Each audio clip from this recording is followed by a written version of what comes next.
Selamat malam, Shalom Bapak Ibu, saudara sekalian. Malam ini kita lanjutkan kitab Zakaria, sesi kedua, tentang nubuatan Mesias. Ya, untuk itu mari kita tundukkan kepala, mari kita berdoa lebih dulu. Bapa yang di surga, terima kasih di penghujung tahun ini kami masih diberi kesempatan untuk belajar terus melalui online Bible Study. Biarlah dari hari ke hari kami semakin mengerti Mesias itu Tuhan Yesus dan juga kehendak Bapa, sehingga semua hidup kami benar-benar dipimpin oleh Roh. Terima kasih Tuhan, mohon urapi mulut hamba-Mu untuk menyampaikan kebenaran ini. Hanya di dalam nama Tuhan Yesus kami berdoa. Amin. Ya, malam ini adalah sesi kedua kitab Zakaria, tentang nubuatan Mesias. Oke, kita lanjutkan. Ya, Bapak Ibu, kronologinya seperti ini. Hagai dan Zakaria itu menjadi nabi di tahun 520 sebelum Masehi. Ya. Kemudian Yesus lahir diperkirakan sekitar 6-4 sebelum Masehi. Jadi peristiwa kitab Zakaria ini sekitar 500 tahun sebelum Yesus lahir. Ya, itu. Nah, bayangkan 500 tahun sebelumnya kitab Zakaria menulis bahwa Mesias nanti itu begini begitu. Jadi nubuatannya ditulis tentang masa depan. Dan itu 500 tahun kemudian. Artinya apa? Artinya tidak bisa direkayasa. Dan artinya bahwa Alkitab itu dari surga. Sebab tidak ada satu kitab pun di dunia ini yang mengandung nubuatan dan digenapi kemudian. Tidak ada. Ya. Nah, itu salah satu ciri bahwa ini dari surga. Bahwa ini yang benar. Karena tidak bisa direkayasa. Jarak waktunya 500 tahun. Nubuatan itu salah satu ciri bahwa Alkitab itu kebenaran. Kan kebenaran itu sesuai fakta. Jadi nubuatan ini digenapi di kelahiran Tuhan Yesus. Oke, kita lanjutkan ya. Ya, jadi di kitab Zakaria ini banyak sekali nubuatan tentang Mesias. Siapa itu Mesias? Ya, meskipun ditulis 500 tahun sebelumnya, tapi ternyata tepat sekali nubuatannya.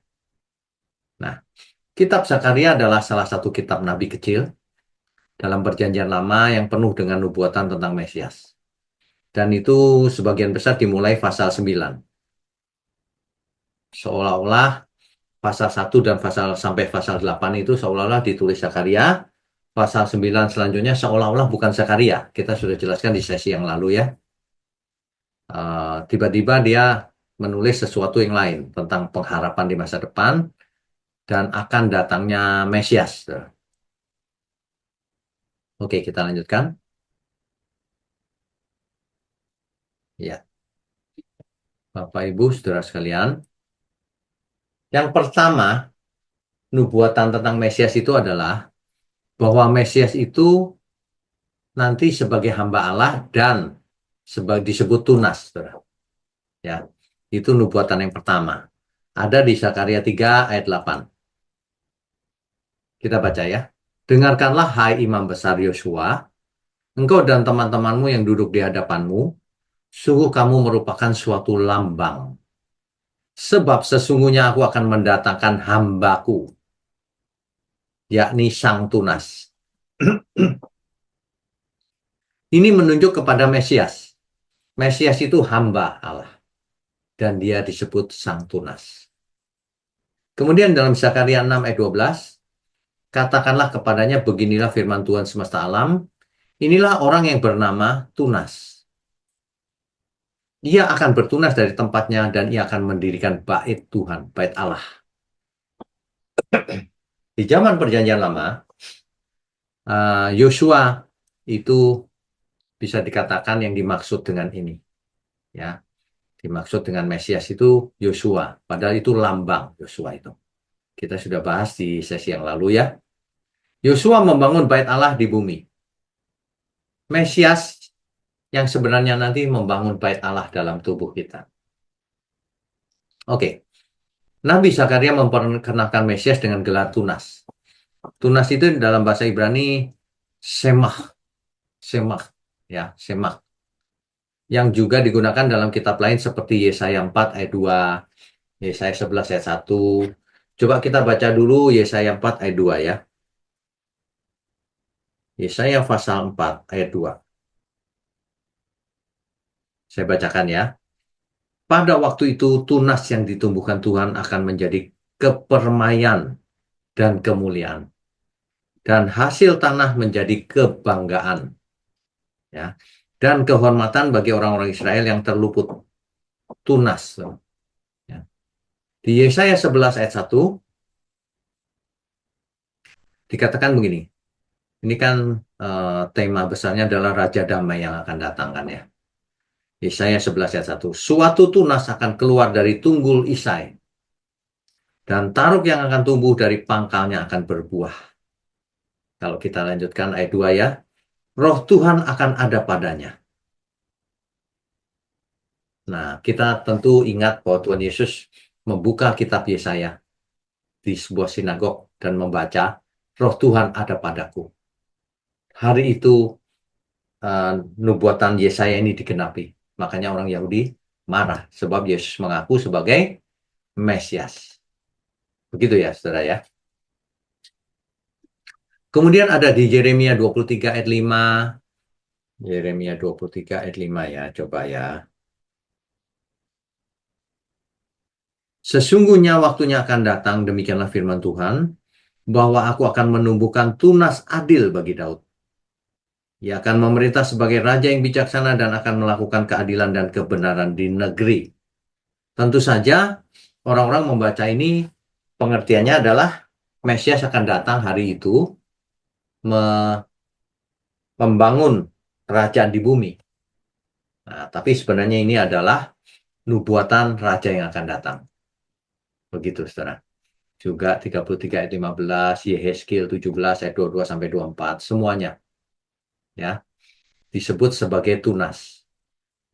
Mesias akan muncul dari keturunan Daud untuk memulihkan kerajaan Allah di bumi. Bisa dibaca 2 Samuel 7 ayat 1 sampai 17 nanti ya. Tapi yang jelas Mesias itu dari keturunan Daud. Tadi sudah kita baca ya. Tunggul Isai. Oke, kita lanjutkan. Ya, nubuatan Mesias sebagai hamba Allah dan tunas ini digenapi akhirnya. Di mana? Yang pertama di Markus 10 ayat 14. Bahwa Yesus menggenapi nubuatan ini sebagai hamba Allah yang datang untuk melayani. Nanti dibaca sendiri saja ya. Aku datang bukan untuk dilayani tapi melayani. Dan dari keturunan Daud, ternyata Yesus menggenapi semua. Matius 1 ayat 1 contohnya. Yang dalam kitab Wahyu disebut sebagai tunas Daud. Wahyu 5 ayat 5. Mungkin ada di antara orang-orang yang tidak percaya, kebetulan gitu ya. Kalau cuma satu ini kebetulan, bisa saja. Tapi penggenapan nubuatan dari Tuhan banyak sekali. Sehingga tidak ada seorang pun di dunia ini yang bisa bicara, kebetulan. Gitu, ya. Kalau orang mengerti ilmu statistik, malahan itu tidak mungkin kebetulan. Oke, kita lanjutkan. Zakaria 9 ayat 9. Mesias itu akan naik ke keledai. Ya, akan lemah lembut, saudara. Saya bacakan ya, Zakaria 9 ayat 9. Bersorak-soraklah dengan nyaring, hai putri Sion. Sion itu Yerusalem ya. Bersorak-soraklah, hai putri Yerusalem. Lihat rajamu datang kepadamu, ia adil dan jaya. Ia lemah lembut dan mengendarai seekor keledai. Ini nubuatan di kitab Zakaria 9 ayat 9. Jadi berbeda dengan raja-raja dunia yang kalau datang itu dengan kemegahan, diiringi dengan kekuatan militer. Mesias ini datang dengan lemah lembut, membawa keadilan dan keselamatan. naik keledai. Ya, keledai itu simbol perdamaian, saudara. Menekankan sifat damai dari pemerintahannya. Nggak ada orang perang pakai keledai, nggak ada. Pakai kuda, ya, kereta berkuda. Jadi, oke, kita lanjutkan. Iya, jadi nubuatan Mesias naik keledai dan lemah lembut ini digenapi, saudara. Digenapi di Matius pasal 21 ayat 1 sampai 9. Di situ dikisahkan Yesus memasuki Yerusalem menaiki seekor keledai dalam peristiwa Minggu Palma. Coba kita lihat ya Matius ya. Matius pasalnya yang ke-21. Ayat 1 sampai 9. Salah satunya saja ya saya bacakan. Ayat 4, saudara. Matius 21 ayat 4 misalnya. Hal itu terjadi supaya genaplah firman yang disampaikan oleh Nabi. Nah, kita sekarang tahu yang dimaksud Nabi di situ siapa? Nabi Zakaria. Ya, begitu ya, saudara. Jadi persis dikutip oleh Nabi, oleh Tuhan Yesus dari Nabi Zakaria. Ya. Ia masuk ke dalam ke Yerusalem. Ayat 9-nya. Dan orang banyak yang berjalan di depan Yesus dan yang mengikutinya dari belakang berseru katanya, Hosana bagi anak Daud. Diberkatilah dia yang datang dalam nama Tuhan, Hosana di tempat yang maha tinggi. Dan ketika ia masuk ke Yerusalem, naik keledai itu, gemparlah seluruh kota itu dan orang berkata, siapakah orang ini? Dan orang banyak itu menyaut, inilah Nabi Yesus dari Nazaret di Galilea. Jadi Tuhan Yesus hari itu dianggap sebagai Nabi yang pertama. Seorang Rabi juga. Tapi sekaligus nanti kita tahu bahwa Tuhan Yesus memegang peran sebagai imam juga. Imam besar. Dan sebagai raja tentunya. Oke, jadi digenapi, saudara. Yang berikutnya, ya. Di Zakaria 11 ayat 13. Di situ dikisahkan bahwa tetapi berfirmanlah Tuhan kepadaku, serahkanlah itu kepada penuang logam. Nilai tinggi yang ditaksir mereka bagiku.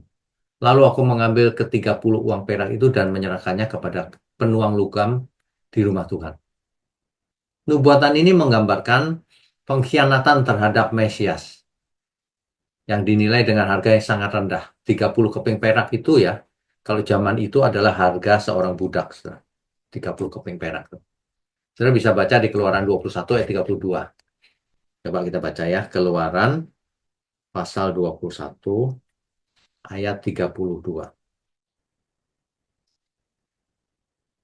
Tetapi jika lembu itu menanduk seorang budak laki-laki atau perempuan, maka pemiliknya harus membayar 30 sikal perak kepada tuan budak itu. Dan lembu itu harus dilempari mati dengan batu. Jadi harga seorang budak laki-laki atau perempuan itu 30 keping perak. Ya. Nah, Tuhan Yesus hanya dihargai segitu rupanya. Dan Yudas menerimanya harga itu. Yang memberi harga itu bukan Yudas, imam-imam kepala itu. Tapi Yudas menerimanya, memandang rendah gurunya sendiri. Mengkhianat ini, saudara. Ya. Jadi nubuatan ini digenapi di Matius 26 ayat 15. Yudas mengkhianati Yesus dengan cara menjualnya seharga 30 keping perak kepada imam kepala. Yudas menyetujui harga yang ditawarkan oleh imam-imam kepala itu. Ini dia. Ya. Oke, kita lanjutkan. Ya. Kemudian Zakaria 12 ayat 10. Aku akan mencurahkan roh pengasihan dan roh permohonan atas keluarga Daud dan atas penduduk Yerusalem. Dan mereka akan memandang kepada Dia yang telah mereka tikam. Ini menunjuk kepada Mesias, nubuatan tentang Mesias. Dan akan meratapi dia seperti orang meratapi anak tunggal. Dan akan menangisi dia dengan pedih seperti orang menangisi anak sulung. Jadi nubuatan ini Mesias nanti akan tertikam. Ya, nubuatan ini menunjuk pada penderitaan dan kematian Mesias. Penikaman ini menunjuk kepada banyak orang yang tidak menerimanya sebagai Mesias. Kita lihat penggenapannya. Ternyata Mesias yang tertikam ini digenapi di Yohanes 19 ayat 34 sampai 37. Coba kita baca ya. Yohanes pasal 19 ayat 34 dan 37. 34. Tetapi seorang dari antara prajurit itu menikam lambungnya dengan tombak. Ketika Tuhan Yesus tergantung di kayu salib, ditikam dengan tombak. Dan segera mengalir keluar darah dan air. Ayat 37, saudara. Dan ada pula nas yang mengatakan mereka akan memandang kepada dia yang telah mereka tikam. Saudara perhatikan ayat 37 ini. Dan ada pula ayat yang mengatakan mereka akan memandang kepada dia yang telah mereka tikam. Ayat apa itu? Ini yang barusan kita baca ini, saudara. Ya, ini Zakaria 12 ayat 10 ini. Dia yang telah mereka tikam, memandang kepada. Nah, Zakaria 12 ayat 10 tuh. Itu digenapi di Yohanes 19 ayat 34 dan 37 khusus. Ayat 37 ini tidak bisa lain, saudara. Tidak mungkin salah. Karena dijelaskan di situ.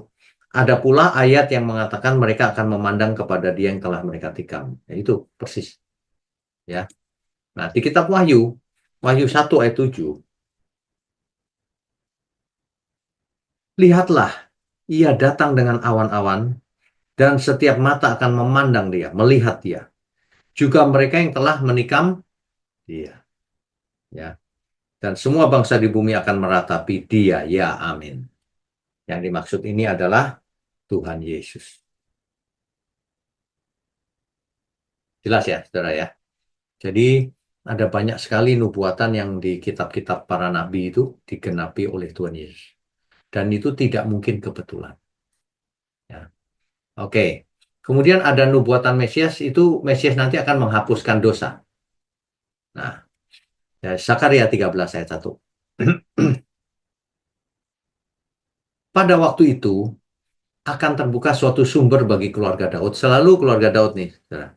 Jadi keturunan Daud maksudnya. Dan bagi penduduk Yerusalem untuk membasuh dosa dan kecemaran. Membersihkan dosa dan kecemaran. Menyucikan, ya. Mesias akan menjadi penghapus dosa umat manusia. Pengharapan akan keselamatan. Nah, ini digenapinya di banyak tempat. Contohnya ya kita baca ya, Ibrani 9 ayat 14. Ibrani pasal 9 ayat 14. Saya bacakan ya. Betapa lebihnya darah Kristus yang oleh roh yang kekal telah mempersembahkan dirinya sendiri kepada Allah sebagai persembahan yang tak bercacat, akan menyucikan hati nurani kita dari perbuatan-perbuatan yang sia-sia, supaya kita dapat beribadah kepada Allah yang hidup. Berikutnya 1 Yohanes pasal 1 ayat 7 ya. Tetapi jika kita hidup di dalam terang sama seperti dia ada di dalam terang, maka kita beroleh persekutuan seorang dengan yang lain, dan darah Yesus, anaknya itu, menyucikan kita daripada segala dosa. Digenapi, saudara. Ternyata darah Yesus menyucikan segala dosa. Ya.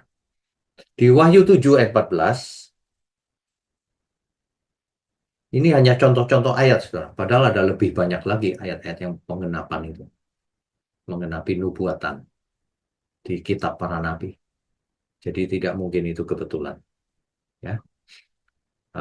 Wahyu pasal 7 ayat 14. Maka kataku kepadanya, Tuanku, Tuhan mengetahuinya. Lalu ia berkata kepadaku, mereka ini adalah orang-orang yang keluar dari kesusahan yang besar. Dan mereka telah mencuci jubah mereka dan membuatnya putih di dalam darah anak domba. Ini jelas ya. Jadi salib itu merupakan cara Allah menghapus dosa umat manusia. Cuman saya mau ingatkan, itu tidak otomatis, saudara. Yesus mati di kayu salib, dosa manusia dihapus, berarti semua manusia sudah hidup kudus begitu? Otomatis semua selamat? Tidak. Makanya kalau baca Alkitab harus lengkap. Coba kita baca dulu Kisah Para Rasul 3 ayat 19 ya. Saya bacakan. Karena itu sadarlah dan bertobatlah supaya dosamu dihapuskan. Jadi harus sadar dan bertobat. Kalau orang tidak bertobat, meskipun Yesus mati di kayu salib, dosanya tidak dihapus.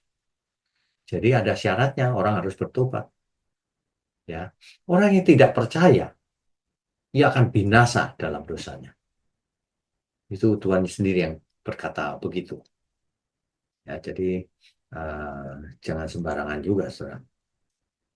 Ya, Mesias nanti akan mencerai-beraikan domba-dombanya. Nah, Zakaria 13 ayat 7.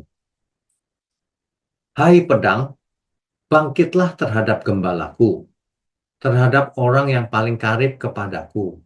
Demikianlah firman Tuhan semesta alam. Bunuhlah gembala sehingga domba-domba tercerai-berai. Aku akan mengenakan tanganku terhadap yang lemah. Ini ya, ketika Mesias ditangkap, Tuhan Yesus ditangkap dan akan dibunuh. Murid-muridnya semua lari tunggang langgang, saudara. Tercerai-berai. Digenapi itu ya. Jadi nubuatan itu digenapi di uh, mengutip Zakaria 13 ayat 7 tuh. Jadi ini gampang sekali, tinggal dibaca saja ayatnya. Matius 26 ayat 31. Matius pasal 26 ayat 31. Maka berkatalah Yesus kepada mereka, malam ini kamu semua akan tergoncang imanmu karena aku. Sebab ada tertulis, nah, Bapak Ibu Saudara kalau membaca Alkitab kemudian ada tertulis, sebab ada tertulis, maksudnya adalah tertulis di Alkitab. Alkitab yang mana? Ketika zaman Tuhan Yesus kan perjanjian baru belum ada. Jadi Alkitab yang mana? Alkitab perjanjian lama. Yang disebut Taurat dan kitab para nabi. Ya. Nah, jelas di sini. Tuhan Yesus berkata, sebab ada tertulis, aku akan membunuh gembala dan kawanan domba itu akan tercerai-berai. Persis ini. Ini Zakaria 13 ayat 7 tadi. Jadi kalau baca harus mengerti, sebab ada tertulis, yang mana ini? Gitu. Ya. Oke. Kalau di Markus, pasal 14, ayat 27. Lalu Yesus berkata kepada mereka, kamu semua akan tergoncang imanmu, sebab ada tertulis, aku akan memukul gembala dan domba-domba itu akan tercerai-berai. Begitu ya. Jadi ketika Tuhan Yesus itu ditangkap, lalu diproses pengadilan, murid-muridnya akan pergi semua. Ketika Yesus ada di kayu salib, murid-muridnya kan sebagian besar pergi semua. Ya. Nah, tercerai-berai maksudnya. Itu penggenapannya. Ya. Jadi nubuatan tentang Mesias ini di kitab Zakaria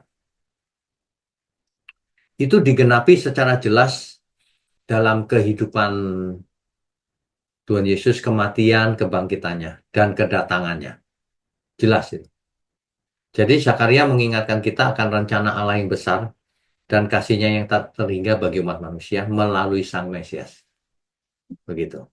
Jadi sebenarnya ini adalah lanjutan dari kitab Kejadian, Kejadian pasal 3 ayat 15, bahwa keturunan perempuan itu akan meremukkan kepala si ular. Kemudian janji itu diingatkan kembali kepada Abraham, Ishak, Yakub, diulang-ulang terus kan? Nah, terakhir Tuhan Yesus yang menyatakannya, keselamatan datang dari bangsa Yahudi. Itu adalah penggenapan semua nubuatan tentang Mesias ini. Ya, ya, ya. Jadi begini, Bapak Ibu Saudara. Nubuatan itu adalah prediksi, tapi bukan sembarang prediksi. prediksi akan apa yang akan terjadi. Nah, nubuatan itu kalau dari Tuhan pasti terjadi, kecuali kondisinya tidak terpenuhi. Nah, tapi kalau nubuatannya tidak terjadi tanpa alasan, itu berarti bukan nubuatan. Itu manusianya yang buat-buat. Sama seperti nabi palsu di zamannya Yeremia. Yeremia bernubuat, di, di, diperintah Tuhan untuk bernubuat bahwa bangsa Israel akan ditawan 70 tahun di Babel, baru kembali. Tapi nabi palsu marah, bernubuat kok yang tidak menyenangkan telinga. Lalu para nabi palsu itu bernubuat, enggak, 2 tahun saja nanti balik ke Yerusalem. Itu nabi palsu. Saudara. Kenapa? Karena ternyata 2 tahun nggak balik juga. 70 tahun baliknya. Sesuai nubuatan asli. Jadi hari ini kalau ada siapapun yang bernubuat, Yesus akan datang. Nah, itu bohong besar pasti. Nubuatan itu harus asalnya dari Tuhan. Bukan dari pikiran manusia. Ya, jadi harus mengerti hal ini. Nah, buktinya apa? Di kitab Zakaria, nubuatan tentang Mesias semuanya digenapi oleh Tuhan Yesus di Perjanjian Baru. Itu salah satu bukti bahwa Alkitab itu tidak bisa salah. Nah, sedangkan buku apapun di lain tempat tidak ada nubuatannya. Kalau ada orang yang mengatakan kitab Nostradamus itu ramalannya cocok, itu tidak cocok. Saudara baca aja Nostradamus isinya apa. Nggak jelas itu. Itu dipas-pasin namanya. Tapi kalau ini tidak mungkin dipas-pasin. Karena sangat banyak sekali digenapi oleh Tuhan Yesus. Ratusan nubuatan di kitab Yesaya dan sebagainya itu. Ratusan. Ya, jadi dan lagi pula Mesias itu tidak seperti yang dibayangkan orang. Bayangkan, ketika Nabi Zakaria menulis nubuatan itu, ya, menyampaikan nubuatan itu, Mesias hari itu dibayangkan oleh orang Israel adalah Mesias yang pembebas. Kan Israel sedang dijajah dalam pembuangan di Babel, kemudian kembali.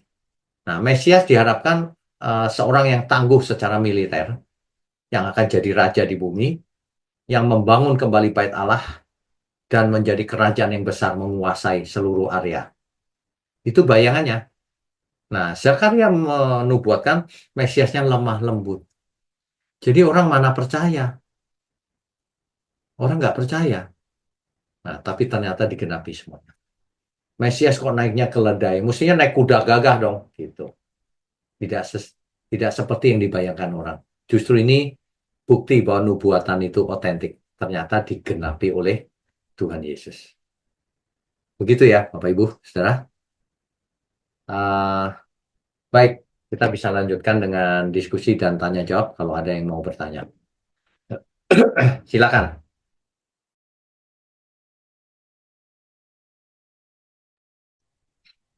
Ya, oke. Yang pertama, sebentar saya buka dulu ya. Pak Payaman, silakan kalau mau bertanya. Shalom, selamat malam Pak. Shalom, selamat malam. Silakan Pak.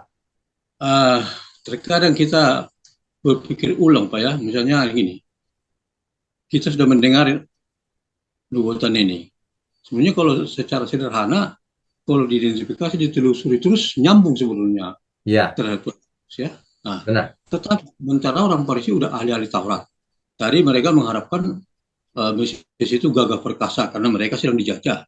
Ya, Tapi kalau misalnya diidentifikasi, ditelusuri nggak nyambung sebetulnya Pak. betul. Nah, kenapa sampai begitu Pak cara berpikir orang Yahudi? Ini udah orang ahli sebetulnya. Satu, yang pertama, Mesias tidak seperti yang mereka harapkan. Iya Pak. Ternyata Yesus tidak seperti yang mereka harapkan. Itu yang pertama. Yang kedua, mereka tidak percaya Perjanjian Baru itu adalah kitab suci, Pak. Makanya tidak dipakai. Oh, Nah, kalau seandainya orang percaya bahwa Perjanjian Baru adalah kitab suci, maka selesai, Pak. Karena bisa diurutkan, kan? iya iya Pak. Ya, karena mereka nggak anggap kitab suci Perjanjian Baru. Mereka hanya pakai Perjanjian Lama. Jadi sampai sekarang Yahudi tetap masih menunggu Mesias itu Pak ya? Betul. Sampai sekarang. Yang akan membangun Bait Allah ketiga. Iya. Oh. Ya, ya, ya. Kadang-kadang udah pakarnya masih, tapi itu tadi Pak, mereka tidak percaya perjanjian baru Pak ya. Iya, betul. Ya kalau tidak percaya perjanjian baru ya ya sulit, nggak bisa ditelusuri, belum sampai, belum datang Mesiasnya. Iya, Pak. Terima kasih Pak, Shalom Pak. Oke, Tuhan berkati, Shalom. Pak Pak Julius ya, silakan. Shalom Pak, Pak Shalom. Wisnu. Ya, silakan. Eh, Kalau misalkan di zamannya Zakaria itu sudah ada ahli Taurat atau orang Farisi, imam apa, Saduki nggak? Oh, sudah ada dong, Pak. Jadi Sudah eh, ya. sudah ada. Eh, Kalau misalkan Sang Tunas itu sebagai Mesias itu eh, dianggap, kan harusnya misalkan saya kasih perumpamaan gini, misalnya ada padang rumput hijau gitu, ya. Ya, Terus biasanya kayak mungkin lebih baik, lebih mudahnya saya kasih ilustrasinya padang golf lah. ya. Walaupun dulu belum ada padang golf. Tiba-tiba ada tunas di tengah-tengah padang golf itu. Eh, Menurut Bapak kira-kira itu akan dibuang atau akan dibiarkan? Maksudnya bagaimana nih? Jadi gini, eh, jangan-jangan Imam Saduki, orang Farisi itu punya tatanan terhadap Mesiasnya. Jadi dia pikir kalau Mesias yang muncul waktu waktu zaman Yesus itu dianggap seperti mengganggu ini. Jadi si orang Farisi yang mempelajari sejarah tentang kedatangan Mesias, ketika muncul sang tunas itu, yaitu Yesus Kristus itu sendiri, dianggap sebagai pengganggu. Ya, Ada ya, nggak? benar, Bener ya? benar. Jadi Jadi gini, Pak. seolah-olah tantangannya dia itu nggak sesuai nih. Kok begini? Ini malah Betul. merusak ini. Itu benar Jadi sekali. makanya dicoba dibinasakan. Itu benar, Pak. Jadi gini. Jadi orang ahli Taurat itu sudah ada sejak lama. Yang orang Hmm. Farisi yang di zaman Zakaria mungkin belum ada, Pak. Tapi ahli Taurat kan ada. Ahli Taurat sejak Taurat ada selalu ada. Nah, Itu penyampaian turun-temurun tentang hukum atau tentang eh, kedatangan Mesias ataupun apa ya dibilang yang akan terjadi di kemudian hari tentang kedatangan Mesias, apakah ada degradasi nilai tentang kedatangan Mesias waktu Yesus datang? Jadi penurunannya berdampak sekali gitu, sehingga orang-orang yang hidup pada zaman Yesus menganggap, oh ini tunas ini malah mengganggu nih, nggak sesuai nih. Gitu. enggak, Pak, enggak ada. Mereka benar-benar mengharapkan Mesias itu datang. Cuma masalahnya Tuhan Yesus tidak seperti yang mereka harapkan. Itu saja masalahnya. Jadi, masa Mesias datangnya dari desa kecil, masa Mesias tukang kayu, nah gitu-gitu, Pak. Kok bukan Hmm. militer gitu. Nah, itu masalahnya di situ. Jadi mereka menolak. Padahal mereka tahu hukum Taurat dan kita para nabi kan mereka tahu. Mereka kuasai. Ciri-cirinya Mesias mereka tahu. Cuman tidak sesuai harapan. Itu Kembali salah. lagi Pak membahas dari film Mary yang lagi viral ya. Hmm. Mungkin Bapak udah nonton juga mungkin atau belum ya? Kalau belum, Belum, saya juga. belum. Oh belum ya. Itu kan ada di Netflix ya Pak ya. Ya, ya, Nah kalau misalnya kita lihat Yusuf itu kan keturunan dari Daud ya, si Yusufnya ya. ya, Tapi ternyata di film itu ini saya berbicara film ya Pak. Kan ya, dan saya boleh mengambil apa yang sudah saya lihat dan saksikan. Padahal saya juga punya ideologi yang lain tentang membahas bahwa Yusuf adalah keturunan Daud yang bagaimana kan saya punya. Cuman saya membahas dari sisi film Mary ini. ya, Jadi di Yusuf ini kan ternyata di dalam film itu diketahui bahwa eh, ternyata Yusuf masih bertunangan dan dia harus membela si Mary yang waktu itu akan dirajam batu. Pada akhirnya dia ketahuan gitu. Jadi perjuangan si sutradara untuk mengangkat kisah Maria dalam film ini begitu kuat gitu loh. Jadi eh, dalam pandangan Bapak tentang Yusuf yang kan kalau memang orang Yahudi melihat bahwa si Yusuf ini adalah garis keturunan Daud, eh, masa dia semena-mena gitu loh, mau menghakimi atau mau merajam si Maria, padahal kan statusnya udah bertunangan itu. Oke, yang pertama, kisah itu tidak ada di Alkitab. Jadi kita tidak perlu bahas kenapa begini, kenapa begitu. Tidak terjadi kok. Itu kan rekayasa si apa sutradara untuk Iya, menarik perhatian kan Pak. Nggak ada di Alkitab. iya juga sih. Iya kan? Jadi untuk apa kita analisa? Iya. Coba istilahnya kok orang Yahudi nggak percaya gitu bahwa Yusuf itu keturunan dari Daud gitu. Iya, Yang iya. menulis seolah-olah ya. Jadi kalau misalnya maaf ya, kalau saya berpikiran bukan sebagai orang Kristen, ini kan akan jadi cerita panjang gitu. Ini aja ceritanya nggak jelas gitu. Begini Pak, begini. Sekarang yang di Alkitab saja nih. Tuhan Yesus tanya kepada orang Farisi ahli Taurat, menurut kamu Mesias keturunan siapa? Dijawab sama mereka, keturunan Daud. Lah kok nggak percaya? Kan aku keturunan Daud. Gitu. Itu ada dialognya di Alkitab. Hmm. Mereka udah jawab sendiri, keturunan Daud. Yesus kan keturunan Daud. Tapi mereka mau bunuh, Pak. Mereka mau Kalau bunuh. kalau orang Batak kan ada satu turun apa namanya sisilah gitu ya. Ya, Kan harusnya dia tahu tuh. Oh ini si Yusuf ini dilihat dong. Dia buka lagi kitabnya. Oh iya ini benar keturunannya Daud nih, jangan macem-macem dong gitu. mereka mereka tahu nggak persis, gitu? Pak. Mereka tahu persis. Yusuf keturunan Daud dan Yesus keturunan Daud. Mereka tahu persis. Tapi itu mereka nggak peduli. Dianggap Nah, itu menghujat alasannya Allah. apa? Dianggap menghujat Allah karena Yesus berkata, akulah dia. Kan Yesus ditanya sama imam kepala, apakah engkau anak yang dari yang terpuji? Akulah dia. Mulai sekarang kau akan melihat anak manusia duduk di sebelah kanan, datang di awan-awan. Nah itu kan Yesus mengutip kitab Mazmur, dia mengaku dirinya seperti yang dinubuatkan Mazmur, kan gitu. Marahlah orang Farisi, menghujat. Imam kepala marah, ini sudah menghujat Allah berarti. Gitu. Enggak, yang membuat saya bingung itu tatanannya begitu kuat betul. Padahal udah jelas Yesus itu garis keturunan Daud, udah ada nubuatannya. Yesus juga banyak melakukan tanda-tanda mujizat yang belum pernah dilakukan banyak nabi-nabi waktu itu. Tapi mereka kok tetap kekeh gitu loh, ingin. Karena mereka juga nggak percaya mujizat itu, Pak. Mereka pikir ini pakai kuasa setan ini, gitu. Kan tercatat di Alkitab tuh. Itu Oh masalahnya di berarti situ. zamannya Yesus juga banyak dukun-dukun gitu ya Pak ya? Pasti ada dukun Yahudi, Pak. Sama seperti waktu Musa mempertunjukkan Ya, tongkatnya, ya, maka dianggap remeh ya karena ya, betul. ternyata betul. Benar. Iya Pak. Ada banyak dukun, Pak, hari itu. Oke. Ya, Makasih Pak Wisnu. oke. Tuhan berkati. Selamat. Iya Pak, malam Pak. Malam, malam. Izin off cam ya Pak. Ya, nggak apa-apa.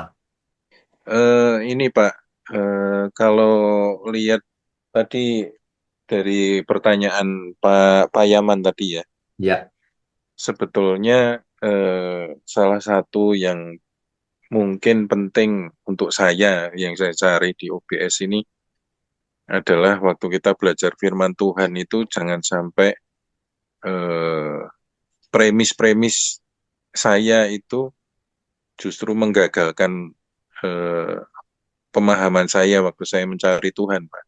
Karena apa?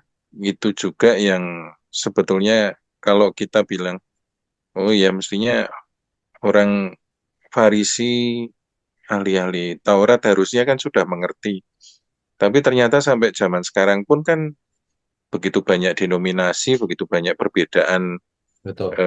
pemahaman orang itu Betul.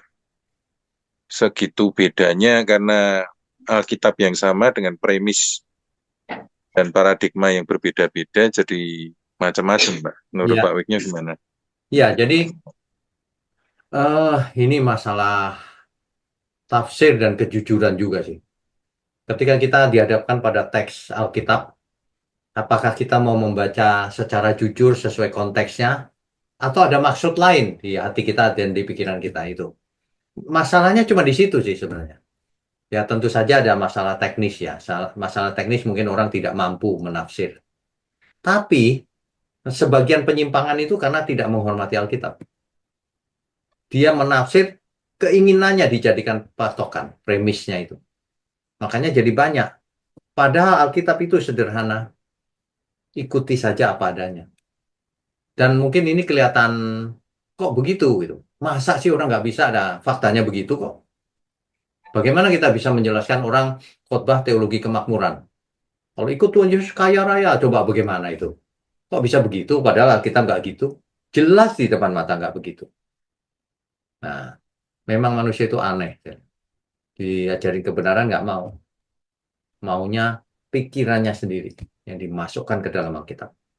Padahal yang benar adalah kita baca Alkitab, maunya apa? Ekstrak dari Alkitab, bukan memasukkan. Dalam istilah teknis, eksegesis, bukan eisegesis, memasukkan pikiran. Gitu. Dan yang mengherankan denominasi sangat banyak, penyimpangan juga sama, sangat banyak, padahal teksnya sama. Nah, makanya kalau orang ikut OBS ini teratur gitu ya, nanti akan bisa menafsir dengan benar. Karena saya selalu arahkan pelan-pelan gitu kan. Itu akan beda. Saya jadi ingat kata-katanya Tuhan Yesus, kalau mengikut aku, orang mesti mengeluarkan perbendaraannya, Pak. Nah, iya, dikosongkan. Iya, terus Perbendaharaan yang salah-salah itu dikosongkan dulu. ya ada kata-kata mereka ini sulit diberitahu karena mereka sudah seperti anggur yang mengendap. Ada ya, Pak ya? Ya, jadi eh, Tuhan Yesus suatu hari bertanya kepada orang-orang itu juga, mengapa kamu tidak mengerti bahasaku, tidak mengerti firmanku? Kenapa? Nah, gitu loh. Ya itu maunya sendiri, maunya sendiri. Hari ini sama kok, orang yang nggak ngerti itu karena maunya sendiri aja. Coba duduk diam, kosongkan dulu perbedaraannya, denger, iya juga ya, gitu. Sederhana kok, gitu Pak Kris. Iya, Pak. Yang kedua, Pak, Ya, terakhir ini, Pak, saya mau ya, tanya. Ini sama-sama membahas mengenai tunas ya, Pak ya. Itu di bahasa Ibrani di Perjanjian Lama ini apa? Dipakai tadi kata yismah apa tadi katanya ya? ya. Semat, Ya. semah. Semah ya, anu, Kata kata dasarnya dasarnya ya. semat. Ya, Oh, ini di Zakaria 6:12 ini kan ya ini yismah yang ya, yang ya. ya. Kata Cuma dasarnya semat. sama-sama maksudnya tunas cabang itu penyebutan untuk maaf yang kita kenal Yesaya 14 Lucifer itu pakai Kenetzer, Pak. Ya, terus. Yesaya 14 ayat 19. Apakah Pak Wiknyo pernah baca ada semacam kajian atau apa bedanya kata yang dipakai ini maknanya apakah mungkin eh, apa berbeda dari yang satu mungkin tunas yang baru tumbuh, yang satu itu ranting yang sudah kering tidak berguna atau apa karena sebutannya kok berbeda Pak. Yang Yesaya 14 ayat 19 Ya, itu di, itu di, di Yesaya 11 ayat 1 juga sama itu. Dipakai kata netzer. iya. Nah, eh, Netzer itu cabang kecil, Pak. Cabang kecil atau tunas juga ya. iya ini Oh, yang soalnya iya kalau yang di natsar Zakaria itu kan bisa tak cabang, bisa tunas juga. Sama sih, semak. sama. Makanya saya heran kenapa pemilihan katanya spesifik ini berbeda, Pak. Apakah ada kajiannya atau apa barangkali, Pak? Oke, begini. eh saya mau bagikan, sharing bahwa di Alkitab kita, kalau kita menjumpai satu kata, kata Ibrani misalnya, jangan itu diartikan secara general. Oh, pasti artinya ini. Di ayat lain pun artinya ini. Enggak, tergantung konteks. Dan sebaliknya, kata yang berbeda, kalau konteksnya sama ya sama aja gitu aja. Nggak perlu digali terlalu dalam. Kecuali memang ada yang spesial. gitu. Jadi contoh lain, manusia diciptakan menurut Salem Demut, kan begitu kan? Nah, Iya. di Kejadian pasal 5 kalau nggak salah. Tapi itu diciptakan menurut Demut. Tapi di kisah yang Adam memperanakan Set menurut Salem, kok lain-lain semua? Ya itu artinya sama aja. Gitu. Meskipun eh, kalimat katanya beda, teksnya beda. Tapi itu artinya sama aja, secara konteks sama aja. Gitu. Iya. Iya, Pak. Jadi Memang. konteks lebih penting, Pak. Konteks lebih penting daripada kamus.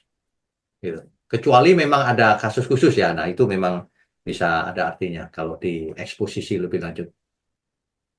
Iya. Baik, Pak. Saya cuma mau tanya itu aja, Pak. Oh, oke. Ya, Ya. baik. Terima kasih, Pak. Oke, Terima kasih. Tunggu Kati. Eh, ini Infinix Smart ini siapa ya? Selalu Infinix. Saya nggak tahu ini siapa. Infinix biasanya Pak Payaman, Pak. Oh, oh, Pak Payaman sudah tadi berarti ya. Oke, Pak Wirawan kalau gitu. Pak Wirawan, silakan. Halo Mbak, Shalom.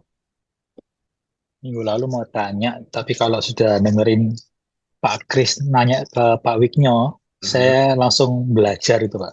Itu Oh, pelajaran Alkitab dalam itu Pak. oh, bagus ya. Minggu lalu bagus sekali itu Pak. Ya, oke, Jadi silakan. saya pengen sekolah Alkitab jadinya. Istilah-istilahnya itu waduh, luar biasa. Kalau saya nanya mungkin yang basic-basic aja Pak. Yang basic kalau pengertiannya benar juga udah cukup, Pak. Ya, Ini loh Pak, minggu lalu boleh saya tanyakan, saya mau tanya minggu lalu, tapi mungkin karena terlalu panjang, jadi saya boleh tanyakan hari ini Pak. boleh, boleh. Itu menyangkut seperti, kan Pak Wiyah selalu sharing 2 kali ya sehari ya, pagi dan malam. Kalau malam Ya, dan renungan malam itu, kalau ya. pagi itu kan tas kalau nggak salah. Itu Ada selalu tas, saya ada tas, tas ada potongan khotbah juga. Nanti potongan khotbah berikutnya, juga. Pak, nanti berikutnya mulai Januari ada doa pagi. Wah mantap deh. Setiap hari jam 5 ada doa pagi, sekitar 30 menit. Nah, itu bisa diikuti. Kalau tidak mengikuti langsung ya mengikuti susulannya jam 6 baru ngikutin ya boleh aja. Kan ada di YouTube, Oh oke, ya oke, kan? oke. Tuh. Oke. Ya, itu seperti yang Pak Wiyah bilang, ya kalau kita nggak bisa ngapa-ngapain, ya kita gunakan jari kita aja untuk sharing. Ya, Di-share, di-share, di-share. Saya ya di-share, betul. Pak. Masih ingat, Pak, yang Bapak posting minggu lalu tentang apakah ada manusia pertama? Oh ya, ya, ingat. Itu sangat jelas, Pak. Saya langsung posting aja. Saya Hmm. dengerin, oke, beres, saya posting. Ya, terus? Ada satu pendeta dari denominasi saya yang lama, Ya, itu em, bantah. Tidak, memang 2 kali penciptaan. Manusia yang pertama ada karena kata mereka itu jamak, laki-laki dan perempuan. Yang kedua, sebenarnya bukan diciptakan Adam dan Hawa, tapi dibentuk ini manusia Allah atau Tuhan memang akhirnya mereka bertemu di Kejadian 6 yang ayat 1 dan seterusnya. Bukti-buktinya sampai saat ini juga ada. Manusia itu sudah ada ratusan ribu, bahkan jutaan tahun yang lalu. Sedangkan Adam dan Hawa belum ada 7.000 tahun yang lalu. oke. Ya, saya Pertanyaannya, diam aja, Pak. Kayak pertanyaannya Pak, gini-gini itu kan Pak Wingnya kan pernah bilang, ada orang bilang 1+1 2, satunya bilang enggak, 3. 1+1 3. Ya udah, Akhirnya 3. tiba ke dokternya, ya udahlah 3. Gurunya bilang ya udah tetap 3. Sudah jangan debat. Ya, Ya, percuma saya Pak debat. diemin aja, Pak. Percuma Pak debat. Orang tidak mengerti ngotot.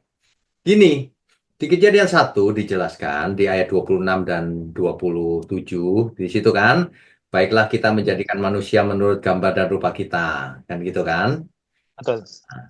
Di Kejadian 2 kemudian ada juga ini ayat 7-nya. Ketika itulah Tuhan Allah membentuk manusia itu dari debu tanah dan mengemburkan nafas hidup. Seolah-olah Kejadian 1 menciptakan, Kejadian 2 diciptakan lagi, seolah-olah gitu. Betul. Nah, Ya. itu kalau orang nggak ngerti bacanya, itu kalau eh, di Alkitab itu suatu kejadian itu bisa diulang ceritanya tapi lebih detail.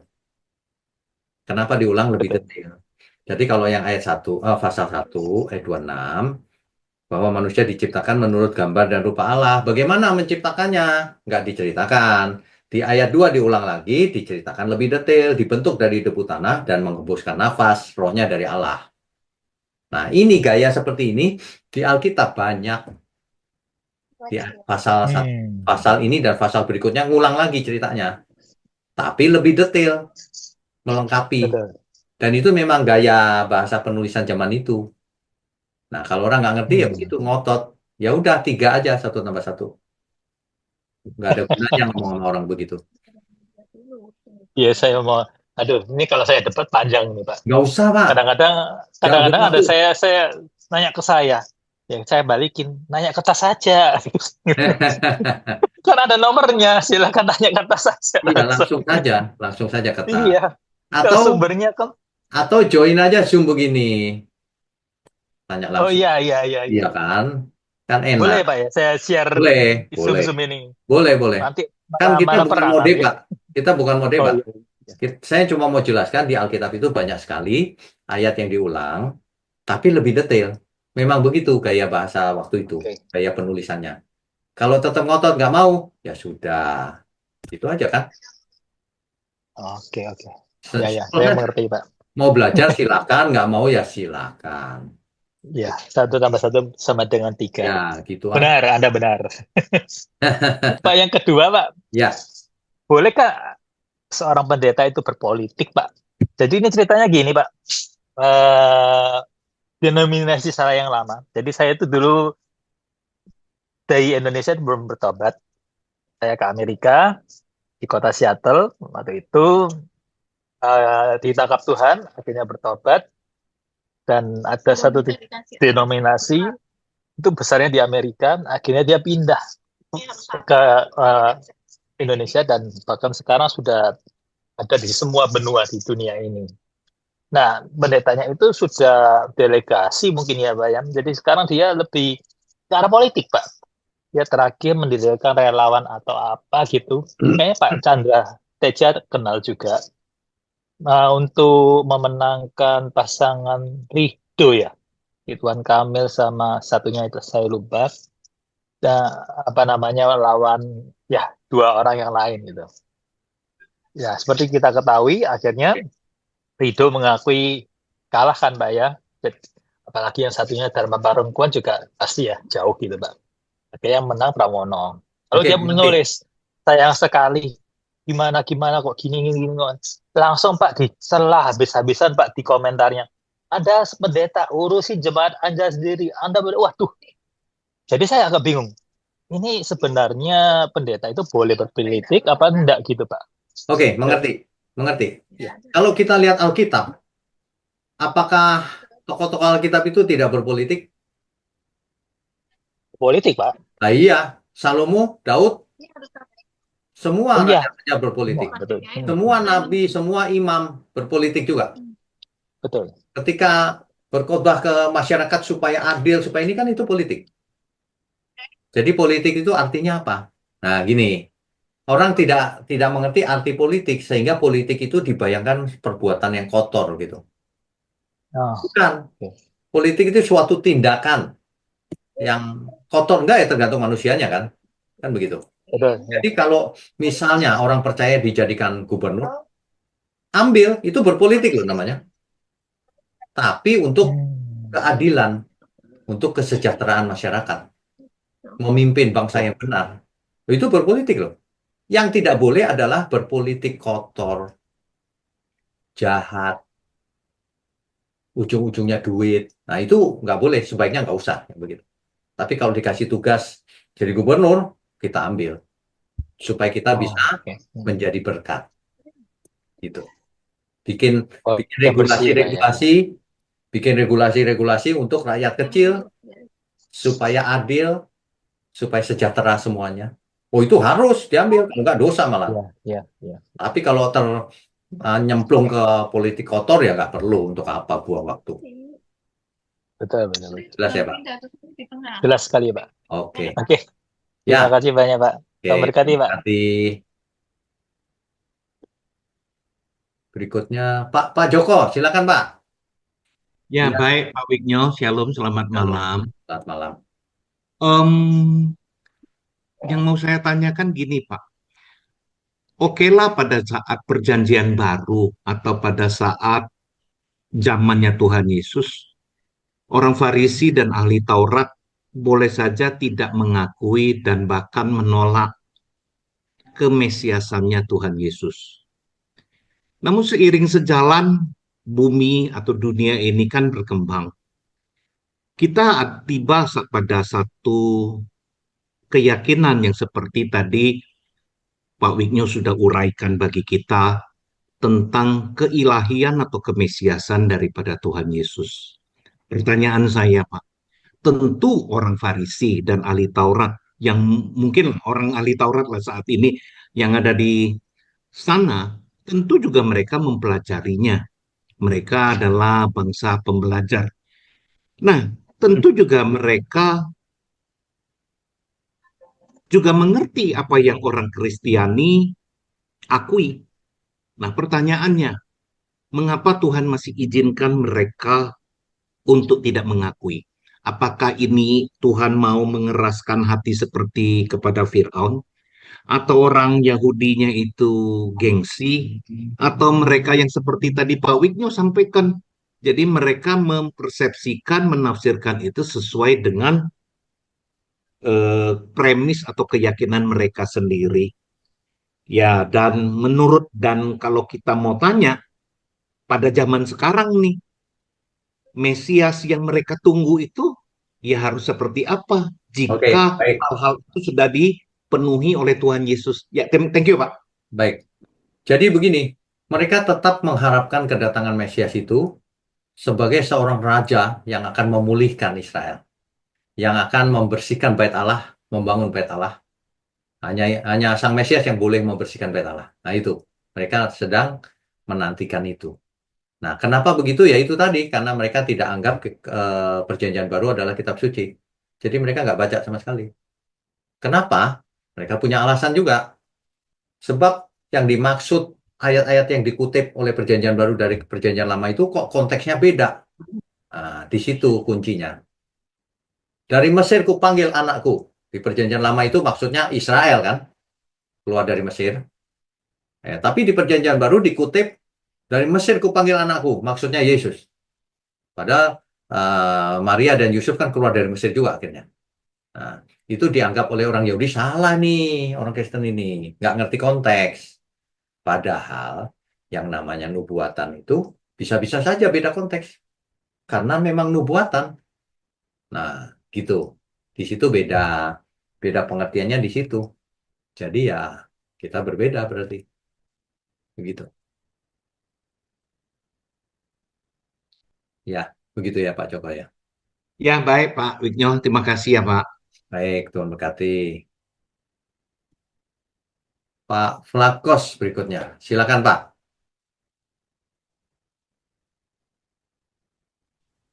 Selamat malam, Bapak Selamat Pendeta. malam.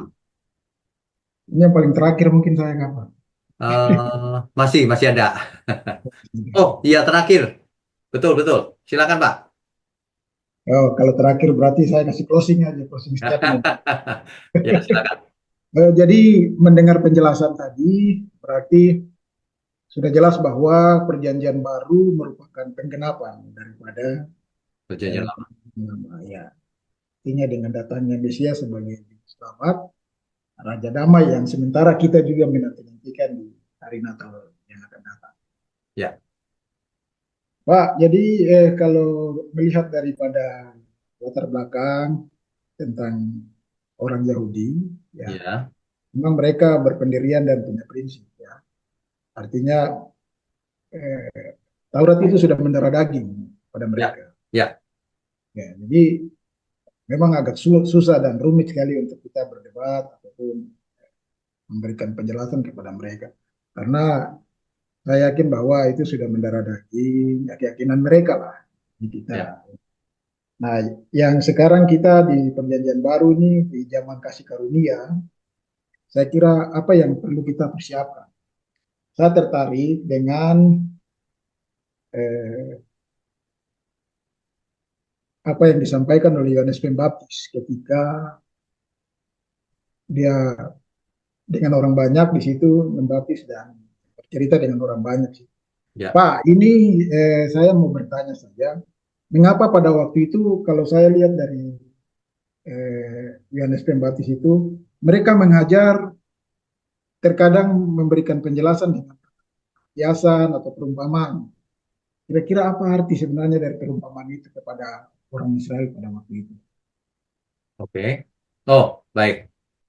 Jadi perumpamaan-perumpamaan itu dipakai sebagai alat komunikasi supaya orang lebih mengerti. Jadi kan komunikasi kita ini bisa literal, bisa pakai figuratif, bisa pakai perumpamaan. Nah, kalau pakai perumpamaan itu lebih mengerti, Pak. Misalnya bahasa kita sehari-hari hari ini deh. Mesti sedia payung sebelum hujan. Nah, maksudnya apa tuh? Berjaga-jaga, kan gitu kan? Jadi lebih bisa dihayati pakai perumpamaan. Makanya ada banyak ajaran Tuhan Yesus disampaikan secara perumpamaan. Nah, nanti tahun depan ini kan sudah masuk ke perjanjian baru nih. Nah, nanti kita akan belajar seluruh perumpamaan yang Tuhan ajarkan. Seluruhnya. Dan maknanya tentu saja. Jadi, ini akan jadi sesuatu yang sangat menarik nih, online Bible Study ini nantinya. Masuk Benar perjanjian. sekali Pak Pendeta, luar biasa. Kemudian begini Pak, ini terkait dengan kita menafsirkan atau menerjemahkan begitu. Ya, Kebetulan dalam minggu berjalan ini, dalam jemaat saya gereja yang sementara saya juga jadi bagian dalam pelayanan di situ, ada pembacaan yang sudah secara liturgi diturunkan dari sinode ya, minggu berjalan ini Pak. ya, Kadang saya juga diberikan kesempatan untuk melayani, menyampaikan firman lewat ibadah-ibadah unsur, ibadah kelompok sel pemuridan, begitu ya, Pak. Cuma saya mengakui bahwa saya belum terlalu paham dan untuk menafsirkan atau menerjemahkan ini Pak. Seperti dalam Yohanes pasal 3, maaf, Injil Lukas pasal 3, di situ Yohanes Pembaptis ada mengutip beberapa ayat yang dinubuatkan oleh Nabi Yesaya. ya, Ada suara yang berseru-seru di padang gurun. Persiapkanlah jalan untuk Tuhan. ya, Luruskanlah jalan baginya. Setiap lembah akan ditimbun dan setiap gunung dan bukit akan menjadi rata. Yang berliku-liku akan diluruskan, yang berlekuk-lekuk akan diratakan. Dan semua orang akan melihat keselamatan yang dari Tuhan. ya. Nah, ini kata-kata harafiah atau bagaimana ya? Dan kita Ini mengartikan ya. baik. Ini figuratif, Pak. Ini figuratif. Jadi eh, luruskan jalan baginya. Ya. Contohnya setiap lembah akan ditimbun supaya apa? Supaya tidak begitu, supaya rata. Setiap gunung dan bukit akan menjadi rata. Yang berliku-liku supaya diluruskan. Yang berlekuk-lekuk akan diratakan. Artinya semua orang akan diluruskan. Jangan menyimpang ke kiri ke kanan. Nah, itu datangnya Mesias itu. Ya, bisa kita artikan begini bahwa kita harus mempersiapkan kehidupan kita, hati kita untuk menantikan kedatangan Juru Selamat. Ya. Jadi, Eh, Kalau hmm, zaman sekarang, kita artikan nanti Tuhan Yesus datang kembali. Kalau ini kan kisah waktu itu. Nah, jadi eh, kalau zaman kita sekarang, aplikasinya adalah Tuhan Yesus mau datang kembali. Jadi kita mesti berjaga-jaga, jangan menyimpang ke kiri ke kanan. Bertobat sungguh-sungguh. Gitu, Pak. Ya, Bapak Pendeta. Ya, ya. oke. Ya, mungkin itu saja Bapak Pendeta. Nanti Oke. kita akan Ya, sambung lagi. Tuhan berkati. Tuhan berkati. Terima Ya, kasih. baik. Malam ini sudah tidak ada pertanyaan lagi ya. Baik, Bapak Ibu. Nambah boleh? Kenapa? Nambah. Nambah. Pak siapa? Pak Julius. Oh, ya boleh, boleh Pak. Silakan. Kan tadi bahas yang kalau misalnya orang Farisi Imam Saduki aja 2000 tahun yang lalu ya. Berarti Ya, dari zaman Daud itu 2000 sebelum Masehi. Berarti kalau dia menantikan kedatangan Mesias, itu kan benar-benar jadi tambah panjang ya sejarah perjalanan ceritanya garis keturunan Yusuf. Itu malah jadi ini ya, malah jadi rumit sebetulnya ya Pak. Kayak seolah-olah bukan ada alasan garis keturunan yang mereka mau supaya si Mesias itu bisa Bagus loh. diangkat dan Bisa kita pakai. Coba. Warnanya sama. Ya, silakan Pak. Iya, jadi misalkan kalau Mesiasnya datang nih, misalnya tahun ini 2000 Masehi, Ini bagus kayak. berarti kan ada suara saya sih. Iya, saya sudah mute. Dibuka lagi, dibuka Iya. lagi. Ya, silakan Pak. Ya. Jadi ada istilahnya ditambah panjang gitu loh dari keturunan Yusuf. Jadi saya berpikir gini, jangan-jangan si Oh, Yusuf Pak. orang Oh, Yusuf, Daud. iya dari keturunan ya kan nanti kalau misalnya Mesias datang nih yang menurut orang Yahudi kan tetap keturunan Yusuf kan. Ya, maksudnya dari keturunan Daud. Keturunan Daud.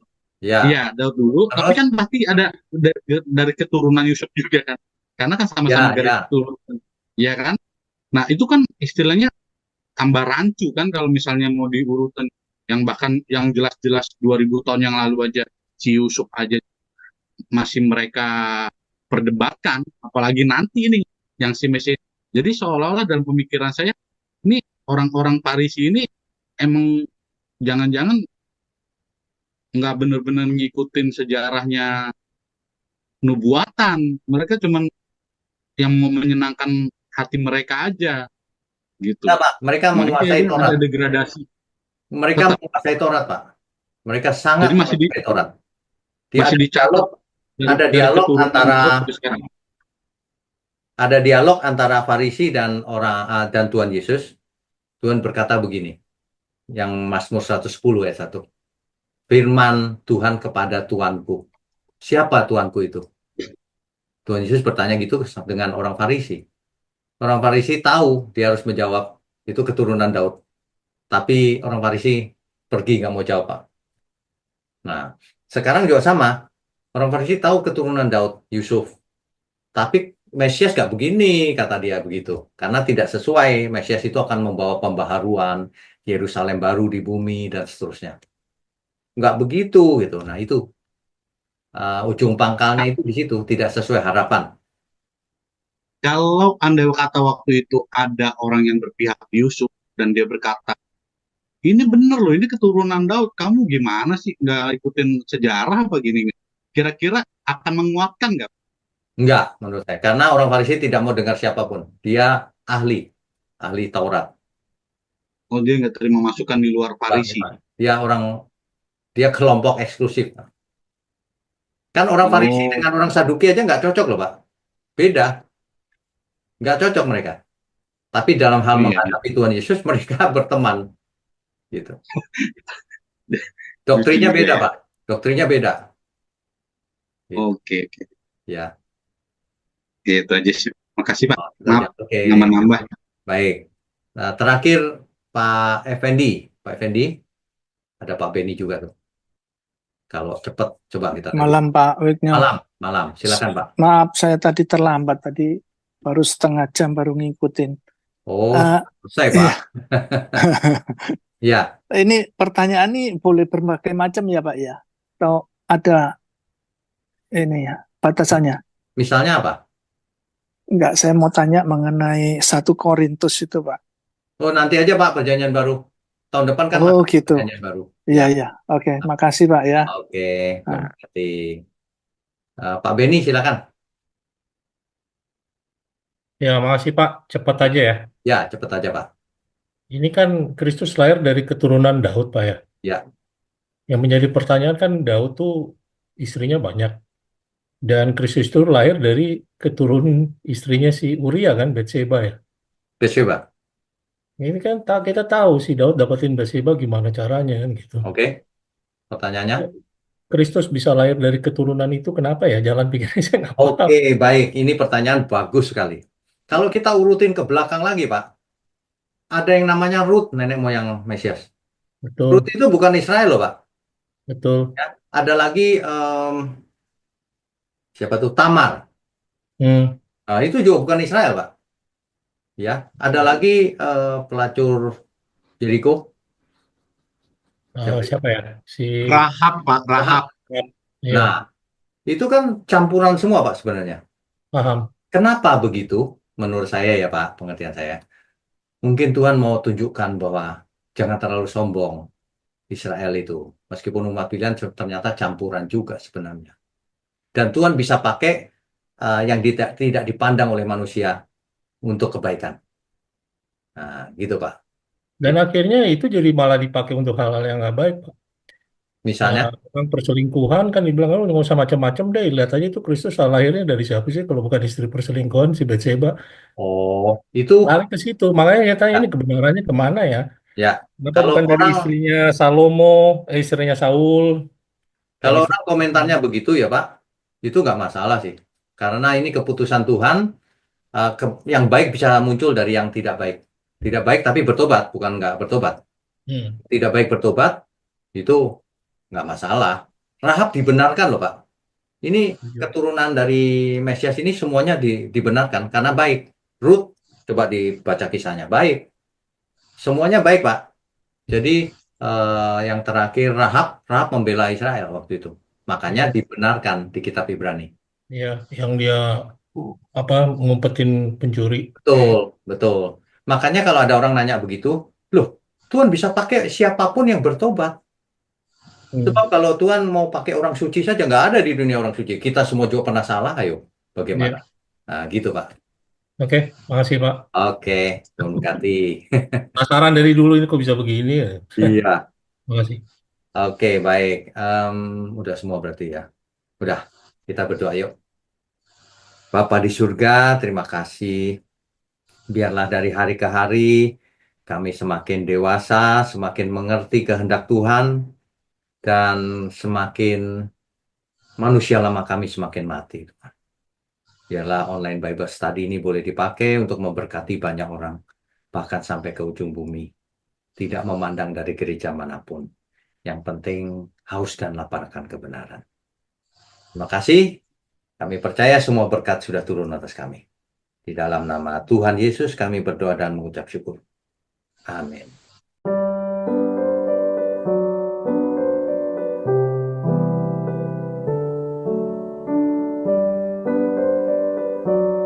Saudara sekalian, bicara soal kebenaran, setiap orang merasa benar. Makanya semua kecap dinomor satukan. Ada orang yang mengatakan saya paling benar, ini paling benar, itu paling benar. Mana sebenarnya yang paling benar? Oleh sebab itu, hadiri seminar 7 natur kebenaran dan aplikasinya. Seminar ini wajib dihadiri oleh para teolog, apologet, pengkhotbah, bahkan oleh para jemaat sendiri. Agar kita bisa membedakan manakah yang benar, manakah yang salah. Inilah alat uji kebenaran yang sangat objektif dan alkitabiah. Pastikan saudara ikut dan ajak seluruh saudara dan sahabat-sahabat. Bapak-bapak dan ibu-ibu yang terkasih dimanapun berada, yuk kita belajar pelajaran Alkitab bersama secara online setiap hari Rabu jam 7 malam bersama pendeta Bapak Wignio Tanto secara online, bisa melalui Zoom. Tetapi kita harus mendaftarkan dulu ke nomor berikut ini. Selamat bergabung dan Tuhan Yesus memberkati.